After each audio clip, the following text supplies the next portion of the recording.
in the country. And then you throw on the fact that we're some of the top academic institutions in the country. It is the best of both worlds. So definitely, definitely think that it's important. Can you sort of explain what it is about a program like that or like Alabama that they're able to build that thing so that it keeps rolling in the way that they do? Well, people love being associated with winning, and both those programs win, and they win it big, and they win a lot, and they win consistently. So they become the haves, and people love being affiliated with it. And so as long as they got that thing rolling, they'll always have opportunities to recruit the best players in the country. And again, you could be as good a coach as you want to be. I was a much better coach when I was at Alabama, the players we had there. So until you can go get the type of players that they have, so that when you get off the bus and you're going into a gunfight with a knife, it's not a good deal. So you got to show up with the same type of weapons they have and play with the right kind of habits to have success like they have. Mike, thoughts on coming back to Champaign this year to play Illinois, Friday night under the lights? Just thoughts about, you were there as an assistant coach. Just what's it mean for you to come back there? Excited in terms of, it's down the road game for us, but the fact that, like I've said before, next to Maryland, that's the one place I spent the most time as a coach. My younger two kids, Kai and Corey, when you talk to them, like I can remember we're living in Florida and places, and they said, well, I want to go to Champaign for the summer. I'm like, you want to go to Champaign, Illinois for the summer?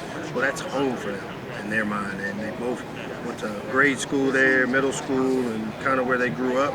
So that place has a special place. I got a lot of friends in that town that my wife and I developed great relationships with a lot of good people in Champaign-Urbana. And again, we'll get a chance to hopefully catch up with some of them while we're there, but I know how much they love their Illini, so there'll be enemies that night. But I'm excited to be able to return back to a place where I was able to cut my teeth as a young assistant coach. You reunited with Ron Zook. Just talk a little bit about what that was like and what's it feel like being with him, because you were an assistant under him as head coach. Well, I'll tell you what, he's been a pain in my butt, because I think all the things I did to bother him, he does to me as an assistant. But no, it's been great having Coach back. The guy that gave me the opportunity, the first opportunity to be a coordinator, which propelled me to have opportunities to become a head coach. A lot of respect for him, for taking a chance on a guy that hadn't called plays. And, I'm forever indebted to him for opening this door for me. He's a guy that I lean on as a mentor, a guy that's more than just an assistant coach for me. He's kind of family for me, and so it's been great. 2 years he's been kind of an off-the-field role, kind of a quality control guy that kind of keeps me measured. He's helped me with some stuff off the field with just developing our program. And now to convince him to come back on the field, organize and run our special teams and coach our outside backers.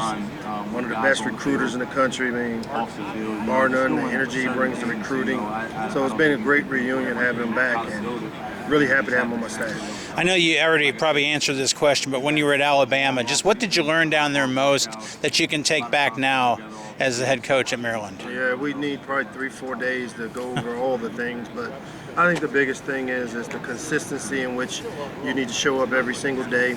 I think when he talks about his process, to me that's what I call developing the habits and the behaviors necessary to win championships. Those are standards, and the one thing I know, I've spent time down there, is that those standards don't change based on how good or type of player you are. Those standards don't change if you were an NFL head coach coming in to be his coordinator.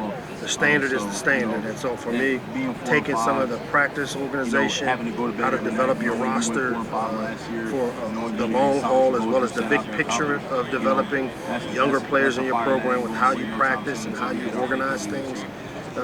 Those are the types of things I took from being in Alabama. Coach.